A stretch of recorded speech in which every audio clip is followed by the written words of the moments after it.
E agora, você acompanha pela Rádio Rio de Janeiro o programa Estudo das Obras de André Luiz.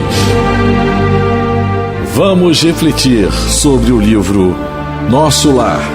Produção e apresentação, Tereza Cristina e Marco Antônio. Amigos ouvintes da Rádio Rio de Janeiro, é com muita alegria que retornamos mais uma vez aqui na emissora da Fraternidade, a fim de continuarmos o nosso estudo da obra Nosso Lar, que foi psicografado pelo médium missionário Francisco Cândido Xavier e foi ditado pelo espírito André Luiz. Olá, caros ouvintes da Rádio Rio de Janeiro. Vamos dar continuidade, então, ao nosso estudo. Estamos no capítulo 12 do livro Nosso Lar, O Umbral. Nós temos conversado bastante sobre essa região do mundo espiritual, que a gente viu que começa na crosta da Terra, não é? Nós, enquanto encarnados, já estamos nessa região. Só que, como o André Luiz disse, nós estamos separados por leis vibratórias, porque nós estamos no corpo, somos espíritos encarnados, e no mundo espiritual, os espíritos estão somente com o perispírito, não é? E estão desencarnados. Tereza, aproveitando que você está falando, a palavra umbral, só para relembrar, nós já dissemos anteriormente, a palavra umbral, o significado dela é um limiar, é umbreira da porta que separa um cômodo do outro. Então, encaixando essa definição no raciocínio que nós estamos vendo, nos estudos que nós estamos tendo, significa a passagem de um ambiente para outro, né? Então, permanência do espírito no ambiente para passar para um outro ambiente melhor. Não só do ambiente, porque a gente viu aqui que o umbral é um estado de espírito. São vibrações interiores nossas. Então, também é uma passagem de um estágio, né, vibratório inferior para uma outra etapa, não é, vibratoriamente falando, superior, porque como a gente pôde observar, o umbral, ele também tem muito a ver com nossos pensamentos, os nossos sentimentos, né? Ele tem, de acordo com a maneira de ser de cada um. Então, o que a gente tem estudado é que o umbral, não é, por ter essa característica também de vibração interior, muitos simplesmente quando saem da encarnação, eles não mudaram de lugar, eles só ficaram invisíveis, porque o comportamento deles enquanto encarnado já era, por assim dizer, umbralino, como se fala na questão... Nós, os espíritas, falamos, né? As pessoas já saem da desencarnação muito desequilibradas, muito rebeldes. A gente lembra que o André Luiz, né, nesse capítulo, ele fala que da revolta que mantém os espíritos, né, nesses lugares, né, aglomerados, é a revolta, porque muitos achavam que cumpriram os seus deveres aqui na Terra e, pelo contrário, não cumpriram. Então, o umbral é essa região que começa na crosta, né, e vai até ao nosso lar, que se situa na periferia dessa região. E daí para cima são lugares melhores. E para baixo, no caso, né, até mesmo vibratoriamente falando, é lógico, né? Para dentro da crosta da Terra existem os abismos, não é? Subcrostais, que a gente já viu com o André Luiz. Então, nós estamos no parágrafo 14 do capítulo 12. E nós estamos no finalzinho desse parágrafo. Não obstante as sombras e angústias do umbral, nunca faltou lá a proteção divina. Então, o Lísias explicando para o André Luiz que em qualquer região do mundo espiritual há o amparo divino através de espíritos que a gente já viu que quanto mais superior forem, são delegados para eles os trabalhos mais difíceis. Então, não é qualquer espírito já desencarnado, trabalhador do bem, que, por exemplo, pode descer às trevas. A pessoa tem que ter habilidade, tem que ter competência, tem que ter, acima de tudo, amor e equilíbrio. Mas ninguém está desamparado. É isso que o Lísias, não é? Porque, até então, o que nós fomos acostumados a crer e, de alguma maneira, ensinamos é que o inferno, quem coordena é o capeta, é o demônio, é Satã, como se Deus tivesse esquecido dos seus filhos. Se um pai e uma mãe da terra, que tem um filho criminoso, não é? Um filho assassino, o pai e a mãe da terra têm condição de perdoar, de compreender, de continuar amando. Como é que Deus ia relegar seus filhos desviados para um lugar de dor, de desespero, sem ajuda? Isso não procede. E o Lísias está dizendo assim, ó, não obstante, vamos prestar atenção do que ele diz, não obstante as sombras e angústias, nunca falta a proteção divina. Isso vale para nós encarnados, com certeza, a lição é para nós. Aliás, todo o ensinamento do livro é para nós, não é? Encarnados ainda. Então, principalmente porque estamos tendo mais uma oportunidade de termos um corpo de carne e a fim de progredirmos. Então, o que ele está dizendo aqui é que nunca estamos sozinhos, que a proteção divina ela se faz por toda parte. Claro, aí a gente pode escutar e falar assim, mas é claro, isso a gente sabe, mas na hora que alguma situação adversa acontece, né, que são essas angústias que ele está falando aqui e as sombras que acontecem conosco, invariavelmente com todos nós às vezes esquecemos e nos angustiamos de uma maneira e nos desesperamos. E muitos ainda resvalam pelo pensamento de desistir da vida. Não pode até não ser um suicídio direto, mas pode ser indireto. A questão do desânimo, né? A questão da depressão. Então, e aí a gente esquece dessa proteção divina. Deus, através dos seus missionários, desses verdadeiros trabalhadores que estão sempre nos acompanhando, seja onde for. Nós temos o livro Memórias de um Suicida, escrito pela dona Ivone do Amaral Pereira, essa mulher ímpar, essa grande médium, e um livro que deveria ser folheado e lido por todos nós, porque ali mostra uma situação de angústia muito grande daqueles que cometeram o grande erro do suicídio, né? E a decepção que encontram vendo que a vida continua. Mas lá, Maria de Nazaré tem um hospital no plano espiritual chamado Hospital Correcional Maria de Nazaré, criado por ela a fim de socorrer a esses infelizes, não é? Então, a proteção divina ela se faz principalmente nas horas de sombra e angústia, como ele está dizendo aqui. Bom, e aí o Lísias continua. Cada espírito lá permanece o tempo que se faça necessário. Então, o que é necessário para sair do umbral, como a gente já viu? Primeiro, o arrependimento sincero. E segundo, você realmente aceitar os seus erros, como o próprio André Luiz, não é? Então, não basta só querer sair do umbral. Eu quero sair daqui. Não.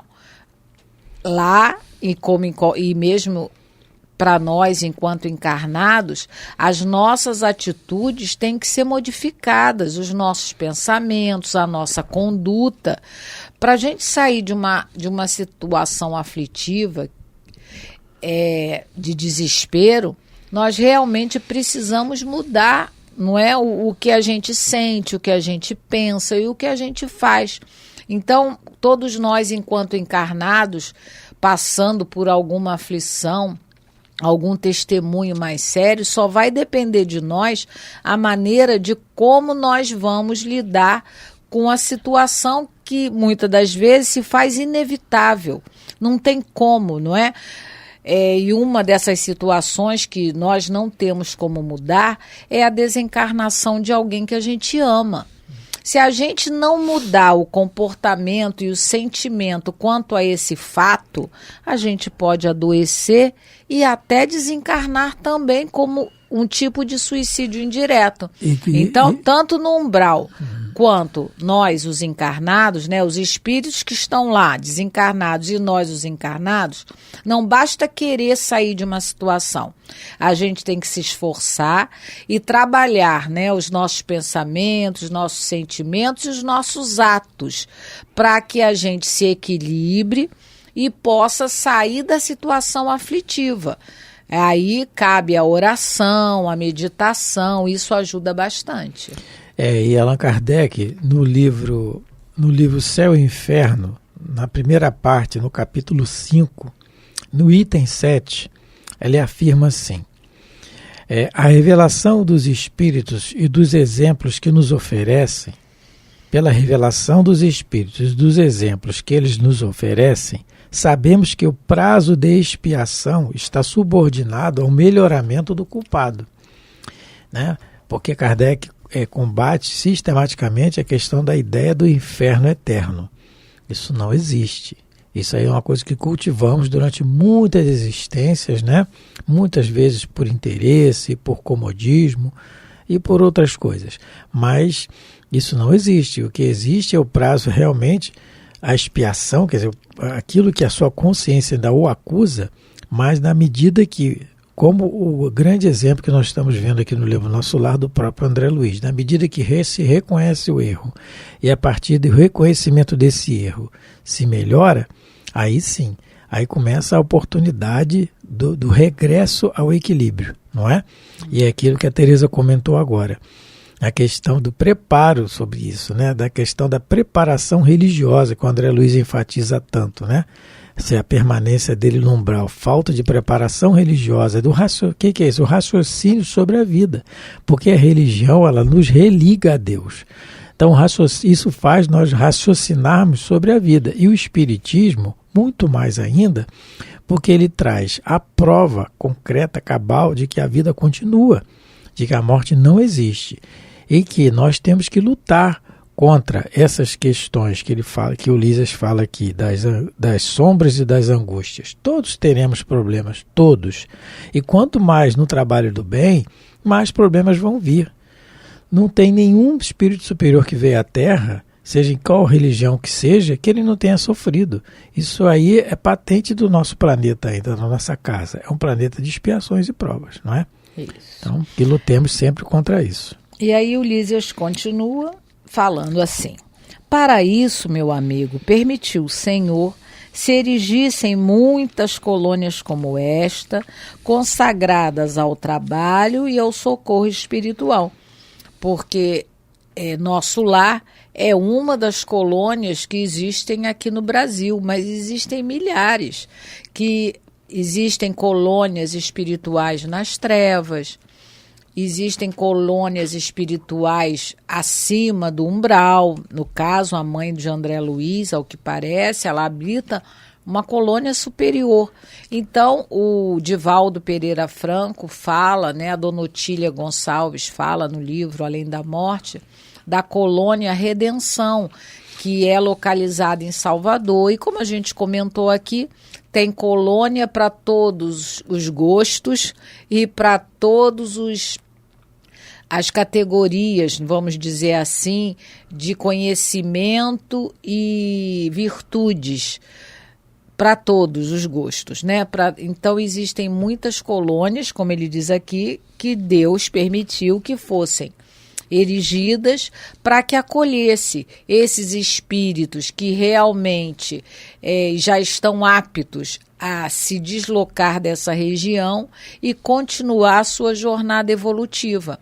porque é muito triste ver um espírito que poderia estar em franco progresso, adquirindo novos conhecimentos, executando tarefas, ajudando, e continua arraigado, infelizmente, em lugares de sombras, que é assim como o próprio André Luiz falava para a gente, espíritos caminhando sem rumo, no desequilíbrio, no xingamento. É muito triste ver, não é? Espíritos nesse tipo de revolta, que eles, na realidade, são os que mais sofrem com essa situação.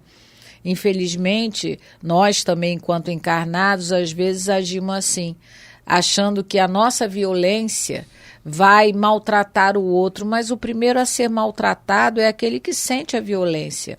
Então, muito desses espíritos, como nós vamos ver daqui a pouco, eles se imiscuem na nossa sociedade de encarnados para perturbar, para causar desequilíbrio, mas eles são os que mais sofrem, porque eles ainda estão nesse estágio, né? Eles ainda habitam lugares muito assim, hostis, e já poderiam estar numa condição tão melhor, porque existem tantas colônias para que eles sejam abrigados, né?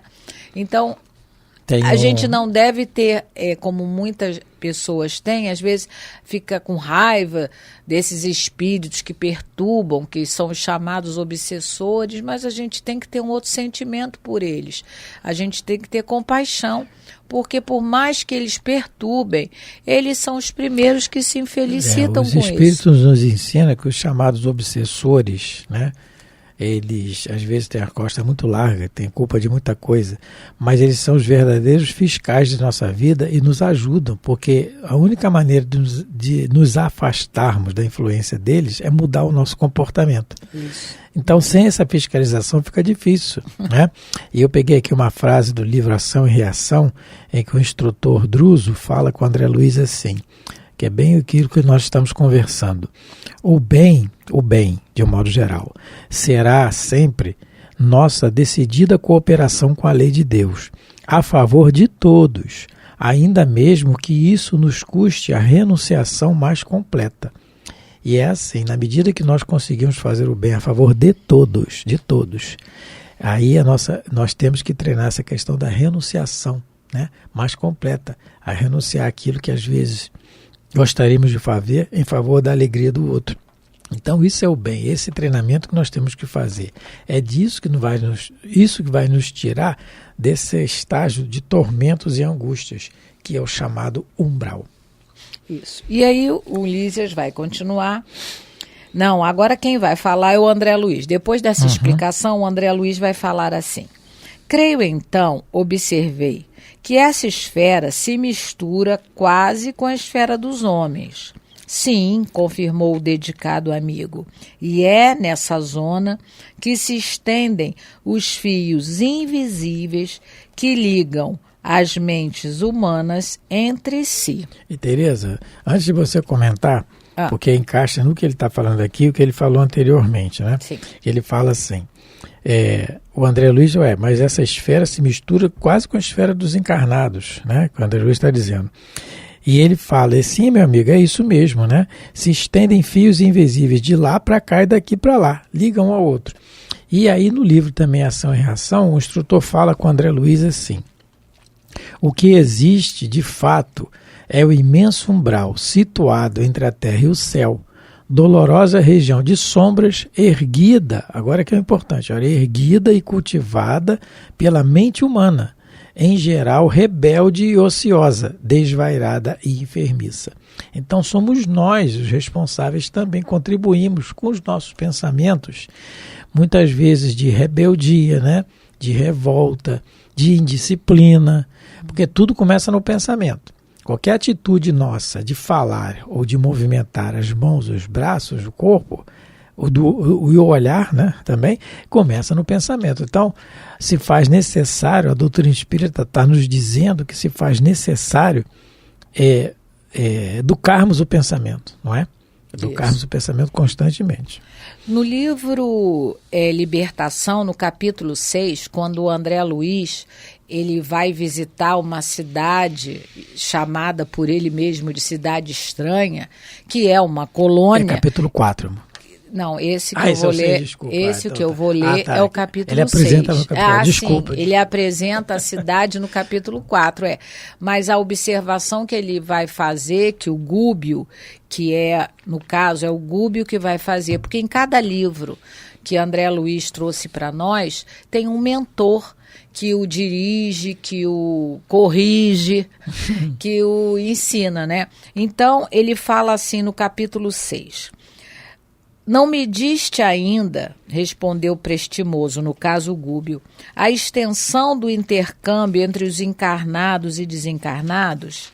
A determinadas horas da noite, 3/4 partes da população de cada um dos hemisférios da crosta terrestre se acham nas zonas de contato conosco. Por quê? Porque estão dormindo.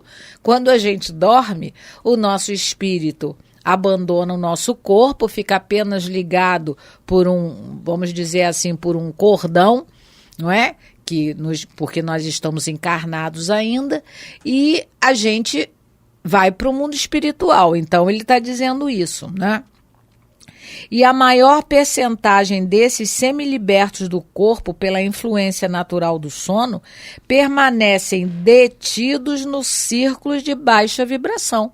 Então, a maioria de nós, por conta do nosso comportamento ainda, não condizente com as leis de Deus, ainda em desequilíbrio, a gente vai ser atraído, para essas zonas inferiores. E aí ele continua. Por aqui, muitas vezes se forjam dolorosos dramas que se desenrolam nos campos da carne. Grandes crimes têm nestes sítios as respectivas nascentes. E não fosse o trabalho ativo e constante dos espíritos protetores que se desvelam pelos homens no labor sacrificial da caridade oculta e da educação perseverante sobre a égide de Jesus Cristo, acontecimentos mais trágicos estarreceriam as criaturas. Então, muitos crimes, muitas desgraças são planejadas lá nesses lugares do umbral, das trevas. Então, por isso, o dizer do Lísias, que é nessa zona que se estendem os fios invisíveis que ligam as mentes humanas entre si. Então, a mente de encarnado e a mente de desencarnado. Nós realmente... Como disse Jesus, aonde colocar o teu coração, aí vai estar o teu tesouro. E se durante o dia todo você só pensou em coisas equivocadas, só teve sentimentos ruins, quando você dorme, não tem como, você vai se juntar com aqueles que também no umbral ou nas trevas, tem os mesmos pensamentos, é a lei de sintonia. E essa cidade estranha que a Teresa está se referindo, que tem no livro Libertação, ela não é exclusiva aqui, só existe essa do livro Libertação. Isso é um exemplo que foi dado. O universo está cheio. Como estão cheios de postos de socorro, de colônias, também estão cheios de aglomerações assim. Isso que a Teresa comentou é muito interessante no que a gente está lendo, que o Lísias está falando com o André Luiz, porque ele diz assim também que questões minuciosas e pequeninas da vida particular são analisadas com inequívoco interesse. Por quê? Para analisar caso por caso como vai fazer a perturbação. Como vai? São analisados isso. Então, é aquilo que a gente volta a dizer. O que vai nos salvar desse desequilíbrio é o nosso comportamento. E começa pelo pensamento, não é? Então, e mais uma vez o que a Teresa leu é ratificando o que o Lísias falou, que a proteção divina nunca falta. Não é? Bom, estamos encerrando mais um programa, faltando pouco tempo, se o relógio aqui está obsediado, ele corre muito, mas é com muita alegria que retornamos. E aproveitar e mandar um abraço aqui para a dona Malvina, que nessa encarnação é minha genitora. E um abraço também pro lá do Vicente Moretti. O Jonas. O Jonas, um abraço aí, Jonas, tá? Um abração para você, tá? Fiquem com Deus, muito obrigado pela atenção e pelo carinho. Obrigada a todos, que Deus possa abençoar nossas vidas e os vossos lares. A Rádio Rio de Janeiro apresentou o programa Estudo das Obras de André Luiz. Produção e apresentação, Tereza Cristina e Marco Antônio.